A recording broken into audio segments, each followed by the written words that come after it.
नमस्कार. सातारा स्मरण यात्रा ह्या मालिकेतील आज हा 5वा भाग. SSCला येईच्या मधल्या काळामध्ये एक गोष्ट मला मुद्दाम सांगायची. मी काल उल्लेख केला त्याप्रमाणे दिल्ली ट्रिपची गोष्ट मला सांगितली पाहिजे. कारण आमच्या इंग्लिश स्कूलमध्ये तेव्हाच्या सर्व प्रगतिशील व्यवस्था होती. म्हणजे अगदी सुतारकामाचा वर्ग होता. आम्ही सुतारकाम शिकलो 1 वर्षभर. हस्तकला होतं. त्याचबरोबर संपूर्ण शाळेमध्ये ध्वनिक्षेपकाची व्यवस्था होती. रोज सकाळी प्रार्थना व्हायची शाळेची. त्या प्रार्थने शाळेच्या माजी मुख्याध्यापकांनी रचलेल्या होत्या आणि संध्याकाळी शाळा सुटायच्या आधी लाऊडस्पीकरवरूनच राष्ट्रगीत गायलं जायचं. अतिशय प्रागतिक विचाराची ही शाळा आणि त्यामुळं आमची जडणघडण झाली. मागच्या भागात मी उल्लेख केला तसं वेगवेगळ्या सहली व्हायच्या. सहल विभाग स्वतंत्र होता. अतिशय उत्साही असे नाजे सोमन सर आणि बावी भिडे सर हे त्या सहल विभागाचा कारभार बघायचे आणि मग वेगळ्या सहली होत्या. महत्त्वाची अशी एक मोठी सहल मी 11वीत असताना, म्हणजे 1958-59 असं माझं 11वीचं वर्ष होतं. तर 58च्या दिवाळीच्या नंतर रेल्वेने काहीतरी कन्सेशन काढलं तर खास विद्यार्थ्यांच्याकरता, आणि त्याच्या आधारे आमच्या शाळेची सहल जायचं ठरलं. 20 दिवसांची सहल. त्यामध्ये दिल्ली म्हणजे जबलपूर भेड़ाघाट, दिल्ली आग्रा, काशी, प्रयाग, हरिद्वार, ऋषिकेश, आग्रा हे सगळं त्यामध्ये समाविष्ट होतं. आणि त्याकरता 80 रुपये विद्यार्थ्यांनी भरायचे होते. अर्थात त्याला अशी एक अट होती की 11वीच्या विद्यार्थ्यांनी त्या सहलीला यायचं नाही, कारण SSCची परीक्षा तेव्हा फार महत्त्वाची मानली जायची. त्यामुळे त्यांचा अभ्यास बुडेल, कारण मार्चमध्ये परीक्षा व्हायची आणि सहल आमची नोव्हेंबरच्या अखेरीस केव्हा तरी जायची होती. त्यामुळे त्यांना परवानगी नाही. ते शाळेत आमचं नेहमी एक परिपत्रक निघायचं की ज्यांना यायचे ती नावं नोंदवा.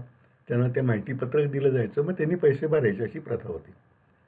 मग ते मी नाव नोंदवायला गेलो तर मला सांगितलं की 11वीला तू आहेस आत्ता, त्यामुळे तुला जाता येणार नाही. 8वी ते 10वी म्हणजे कमीत कमी 8वीतला विद्यार्थी म्हणजे बऱ्यापैकी वय झाला असेल तो, आणि 10वीतला विद्यार्थी. त्याच्या अलीकडच्याही नाही आणि पलीकडच्या 11वीच्या विद्यार्थ्यांनी परवानगी नाही. मग मी घरी येऊन सांगितलं की आधी ते असं नाही म्हणून. ताई म्हणली, अरे जायला पाहिजेस तू, हे एक चांगला अनुभव घ्यायची ही संधी आहे आणि सगळं एवढा प्रवास होईल तुमचा, बघता येतील वेगवेगळी ठिकाणं. हो म्हणलं, पण परवानगी नाही आहे. तर म्हणले ठीक आहे, काय परवानगी का नाही आहे? तर म्हणजे 11वीचा अभ्यास व्हायचा आहे म्हणून. ताई म्हणले, अभ्यासाचा काय संबंध आहे, 20 दिवस तर आहेत. तर मग आईने चिठ्ठी लिहून दिली. मी तर माझं म्हणलं तर वडील आमच्या ह्या जाग्यात लक्ष घालायचं नाही.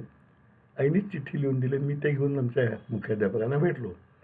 आईने असं लिहिलं होतं की माझा पाल्य अरुण गोडबोले याला सहलीला जायचं आहे आणि ते जावं अशी आमची इच्छा आहे, आणि अभ्यासामध्ये काही तो मागं पडणार नाही, आणि समजा मागं पडला तर आम्ही शाळेला काही दोष देणार नाही. त्याच्यावर ते आजच्या भाषेमध्ये आपण इंडेमनिटी बॉन्ड म्हणतो ना, अशा तऱ्हेचं काहीतरी ते चिठ्ठी होती.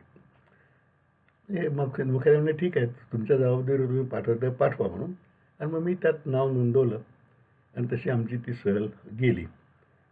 सर्व प्रवास नॉन रिझर्व्ड 3ऱ्या वर्गाने करायचा अशी त्याला अट होती. मग आम्ही जवळजवळ 20-21 विद्यार्थी त्या सहलीत होतो आणि 2 शिक्षक, 3 शिक्षक, बावी भिडे, सोमण मास्तर, आणि त्यांना श्रोत्री सर म्हणून नुकतेच तेव्हा जॉईन झाले ते तरुण म्हणून ते, आणि 2 शिपाई, सदू पिलके, आणखीन बहुधा खामकर असेल आमच्याबरोबर, किंवा गुरव म्हणून शिपाई. हे 2 शिपाई. आणि विद्यार्थ्यांना ती यादी करून द्यायची शाळा की तुम्ही काय काय बरोबर घ्यायचं. त्यातलं पहिलं असायचं पुरेसे अंथरूण पांघरूण. मग सगळ्याची यादी असायची, सुई दोरा हे पाहिजे बरोबर, अमुक पाहिजे, पुरेसे कपडे, नंतर हे तुमचं दंतमंजन वगैरे सगळं यादी असायची. त्याप्रमाणे तुम्ही आणा, आणि ते सगळं सामान तुमचं स्वतःला उचलता आलं पाहिजे, एवढंच त्याचं वजन असलं पाहिजे. मग त्यामुळं ते सगळं सामान घेऊन अशी आमची तयारी झाली. तर 20-21 मुलांची आमची ट्रीप निघाली. आणि सोमण मास्तर, आणखीन भिडे गुरुजी आणि श्रोत्री सर त्यांना मदत करायला सर, आणि सदू पिलके महत्त्वाचा पिऊन म्हणून. फार विलक्षण अनुभव होता तो. आता तुम्हाला सांगितलं अशा वेळेला त्या सहलीत कोण कोण होते हे नंतर सांगतो, पण सहल कशी निघाली ते सांगतो. सातारला तेव्हा स्टेशन नव्हतं. सातारा स्टेशनला जायला लागायचं. तिथनं अशी सहल निघाली आणि तिथनं पुण्याला रेल्वेने 3rd क्लासने, तिथनं पुण्याहून दुसरी गाडी पकडून जबलपूरला आमचा पहिला मुक्काम होता. मला सगळा तपशील आता आठवत नाही, कारण त्याला किती वर्ष झाली, 58 म्हणजे 42 आणि 20 62 वर्ष झाली. पण जबलपूरला एका शाळेत मुक्काम होता असं मला आठवतं आहे. मग त्या सायकल रिक्षातनं आमच्या स्टेशनवरनं तिकडं जायचं, एका रिक्षात 4-4 5-5 मुलं बसून शाळेत मुक्काम. मग तिथं जेवायला कुठेतरी ते ढाबे टाईप असायचे, तिकडं मारवाडी ढाबे असायचे. आणि मग भेडाघाटची सहल, तिथनं बस ठरवून वगैरे असं करत आम्ही जबलपूरहून दिल्लीला गेलो. दिल्लीला महाराष्ट्र मंडळाची काहीतरी शाळा होती, तिथं आम्हाला उतरवलं होतं. आणि तेव्हा साताऱ्याचे शंकरराव साठे म्हणून ज्येष्ठ वकील होते, त्यांचे बहुधा जावई वेलणकर म्हणून राष्ट्रपती भवनामध्ये ते मुख्य अभियंता वगैरे असे काहीतरी होते. तेव्हा त्यांची ओळख वगैरे काढून आम्हाला राष्ट्रपती बाबू राजेंद्र प्रसाद आणि पंतप्रधान पंडित जवाहरलाल नेहरू या दोघांनाही आमची भेटायची व्यवस्था झाली. आणि हे खरोखरी प्रत्येक वेळा प्रत्येक स्टेशनला गाडी आली की असे मुलं 2-2 3-3 डब्याच्या मध्ये अंतराने प्लॅटफॉर्म उभी करायचे सर, आणि पळा म्हणून चढा म्हणून चढलं की पटकन चढायचं आपण, अशी ती आपोआप सजग करणारी सहल होती. मग दिल्लीला आम्ही गेल्यानंतर तिथं आमची पंडित जवाहरलाल नेहरू अतिशय लोकप्रिय, आणि त्यांच्याबद्दल मी काय बोलावं असं गरजच नाही आहे. तर त्यांनी आम्हाला वेळ दिली ती. मग तिथं आम्ही त्यांच्या त्या बहुधा 3 मूर्ती किंवा काय असेल त्या लॉनवरती बरेचसे 5-6 शाळा आल्या, तर त्याचा ग्रुप करून आम्हाला बसवलं. पंडितजीवर आमचे फोटो वगैरे काढून झाले. पंडितजी येऊन 5 मिनटं बोलले शिक्षकांशी, आणि आम्हाला सह्या वगैरे सोयलं. माझ्याकडे सुद्धा ते सहीचं तेव्हा घेतलेली आहे का स्वाक्षरी वहीमध्ये. आणि नंतर बाबू राजेंद्र प्रसादांची राष्ट्रपती भवनमध्ये आम्हाला भेट घालून देण्यात आली, त्यांनी आशीर्वाद दिले. मग तिथनं पुढं हरिद्वार, मग ऋषिकेश, हरी की पावडी वगैरे बघून ऋषिकेश, लक्ष्मण झुला वगैरे सगळं बघून मग परत येताना काशीला, काशी विश्वेश्वर मंदिर, काशीचे घाट सगळे, मग प्रयागला म्हणजे अलाहाबादला त्रिवेणी संगम वगैरे करून मग अशी आमची ती ट्रीप नंतर परत आली 20 दिवसानंतर. आणि अतिशय आम्हाला सेल्फ हेल्प म्हणतो जे स्वावलंबन शिक्षण त्या ट्रीपमध्ये मिळालं. कारण गाडी लागल्यानंतर रिझर्वेशन नसायचंच, आपापलं सामान उचलून पटकन डब्यात शिरायचं, जागा मिळेल तर बसायचं, नाही तर खाली बसायचं. रात्र झाली तर तिथंच कुठेतरी चादर पसरायची, आडवं झोपायचं. सर मनवेल स्टेशनला सदू पिलके किंवा सर येऊन बघायचे सगळी मुलं आहेत ना मोजून बरोबर, कारण जबाबदारी त्यांच्यावरती होती ना या 21 पोरांची. आणि मग जेवायच्या वेळेला गाडी कुठेतरी थांबल्याची, तेव्हा इतक्या पॅन्ट्री कार वगैरे फार कॉमन नव्हत्या, त्यामुळे ते साधारण 10 ते 12-1च्या दरम्यान स्टेशनवर कुठेतरी असा हॉल्ट असायचा 20-1 मिनटं.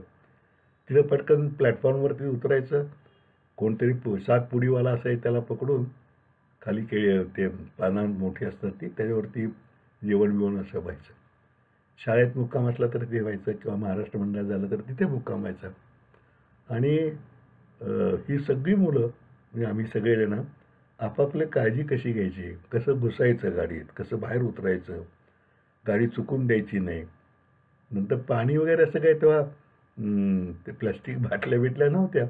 मग स्टेशनवर गाडी थांबल्यानंतर पटकन नळावर जाऊन पाणी भरून आणायचं आपलं आपण, आणि हे चुकत नाही हे बघायची सरांची जबाबदारी आहे 21 पोरांची. आणि म्हणजे बरं त्यामध्ये कुणाला काही वेगळी ट्रीटमेंट काही भानगडच नाही ना. आणि खरोखर या दोन्ही सरांनी आम्हाला स्वावलंबनाचं शिक्षण दिलं. कसं तुम्ही सांभाळून नेलं असेल, आणलं असेल, मला आश्चर्य वाटतं. आणि तोही शाळेत कडक असतील पण अतिशय मिश्किल होते. आम्हा मुलांची चेष्टा, कारण आम्ही तसे मोठे झालो होतो, म्हणजे 14, 15, 16 वर्षाची मुलं होती सगळी, त्यामुळे थोडी चेष्टा मस्करी करायचे. झोपेतनं कोणी उठलं तर उठवायचे हळूच.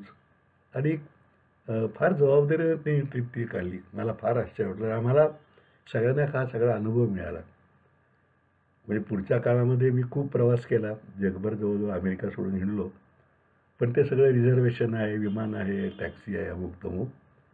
पण हे बिन रिझर्वेशनचं सर्व 3rd क्लासनी प्रवास, सर्व रेल्वेने, जमेल तिथं खाणं, जमेल तेव्हा चहा कुल्लडमध्ये, आणि हे सगळं कसं सरांनी जमवलं असेल आणि कसं आम्हाला सांभाळायचं मला आश्चर्य वाटतं. आता जो आपण आपल्या घरातली 2 मुलं घेऊन जर गेलो ना ट्रिपला, स्वतःची गाडी बिडी घेऊन, तरी ते सगळं करता करता माणसांच्या नाक्यानं व्हायचं तरुण मुलांच्या. ह्या सरांनी कसं केलं असेल हे फार आश्चर्य वाटतं. आणि मला शाळेचंही कौतुक वाटतं की आपल्या विद्यार्थ्यांना हा एक्सपिरियन्स मिळावा म्हणून त्यांनी पाठवलं. आणि पालकांचंही कौतुक आहे अर्थात. आता मोठी मुलं झाली तरी पाठवायला पालक 10-10 वेळा चौकशी करतात, मोबाईल देतात, फोन करत राहा, व्हिडिओ कॉल वगैरे. काही नव्हतं. कुणाशी पत्रव्यवहाराचा संपर्क नाही. तेव्हा फोन साधा इथनं सातारून कराडला किंवा पुण्याला किंवा कोरेगावला फोन लावायचा तरी 2-2 तास तो कॉल बुक केल्यानंतर मिळायचा नाही.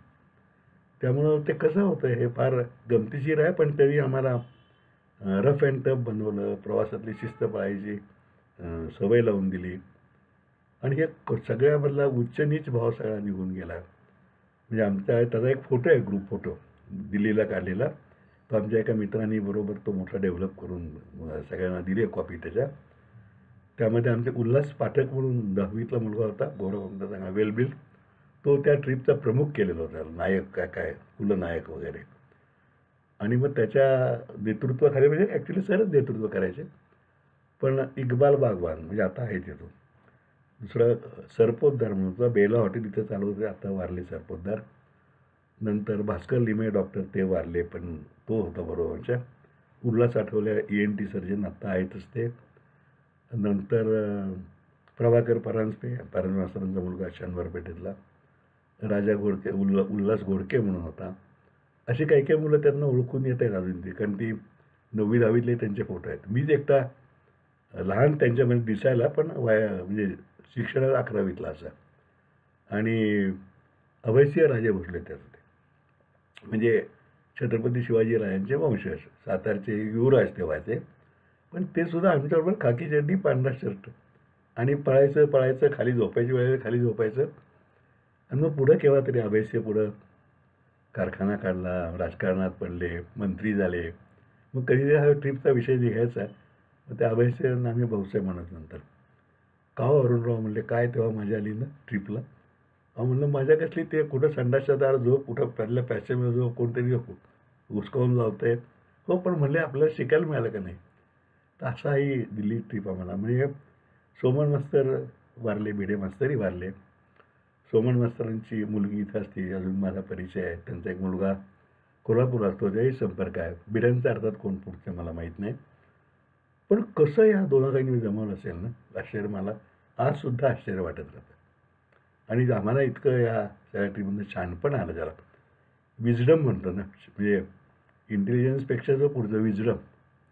कुणी भेटलं तरी त्याशी कसं बोलावं, काय वागावं, आपला जी आपली अडचण ती कशी बोलून दूर करून घ्यावी त्याच्याकडनं, हे आम्हाला त्या वयात शिकायला मिळालं. आणि कष्ट किंवा काय त्रास झाला तर सहन कसा करायचा, आनंदी राहायचं त्यातसुद्धा, प्रवास म्हणल्यानंतर अडचणी येणार, हे सगळं शिकायला मिळालं. म्हणजे पुढं मला आठवतं की आम्ही अगदी खूप म्हणजे त्यानंतर 25-30 वर्षांनी मी युरोपला पहिल्यांदा गेलो. आणि पॅरिसला आमच्या ट्रॅव्हल कंपनीबरोबर गेलो होतो. आणि त्या बसची चुकामुक झाली आणि एका ठिकाणी आम्हाला जवळजवळ रात्रभर बसून राहायला लागलं स्टँडवरती. तिथल्या स्टँडच म्हणायचं त्याला. पण तेव्हा सगळे लोक राहिले तरी मी वैतागून होतो. तर मला एकदा म्हणलं, अरे क्या बरोबर आहे, आपको कुछ तकलीफ नहीं होता है क्या? अरे बोले तकलीफ काय का, ये तो होता है, आप अगर बाहर निकले ना घर से तो ऐसा कुछ तो होता है, आपको सहना चाहिए. अभी आप रोते बैठे तो आप रोती सूरत की करके बैठेंगे. तर हे सगळं आम्हाला त्या 2 सरांनी शिकवलं. आजसुद्धा त्यांचं ऋण पुरेपूर मनात आहे. आणि कसं केलं याचं आश्चर्यसुद्धा तितकंच मनात आहे. आता मीच 75च्या पुढं गेलो. पण आता तर आम्हाला प्रवास करायला सुद्धा एकट्यानं जाणं जड वाटतं थोडंसं. पण गाडी घोडे आहेत, रेल्वे विमान काही परवडू शकतं. पण असं वाटतं कधी त्या प्रवासाची मजा किंवा तो सगळा एकूण ग्रुपमधला माहोल, म्हणजे त्यात गमती घडायच्या. विद्यार्थ्यांची भांडणं व्हायची. मला आठवते की काहीतरी इक्बाल बागवान आणि सरपोतदारची वादावादी झाली. आणि काय कोण चिडलं, सरपोतदारनी खाडकन त्या इक्बालच्या तोंडात मारली. आता इक्बाल आहे अजून साक्ष द्यायला. इक्बालही खवळला. ते सरपोतदार तो काय लाडू वगैरे घरात दिले, ते तो डबा उचलला आणि चालत्या रेल्वेतनं असा फेकून दिला बाहेर. पुढं भेटलं सोडून द्या. ग्वाल्हेरही आम्ही बघितलं तेव्हा, ग्वाल्हेरचा किल्ला बघितला. खूप म्हणजे हा एक वेगळा अनुभव होता. आणि आयुष्यभर सहलीचा असं फायदा घ्यायचा ठरवणाऱ्या शाळेला आणि या दोन्ही आमच्या गुरुजींना, सदू पिलकेसो आमचा गमतीदार शिपाई होता, आणि तो चेष्टामस्करी करायचा विद्यार्थ्यांची, पण सगळ्यांची काळजी घ्यायचा. हे सगळी मोठी माणसं होती. म्हणजे वयानं मोठी होती, पण मानाने खूप मोठी होती. तर त्यांना त्यांच्या स्मृतीला अगदी खरोखरी मनापासून वंदन करायला पाहिजे असं मला वाटतं. आज आपण इथेच थांबूया. उद्या पुढचा भाग. तोपर्यंत नमस्कार.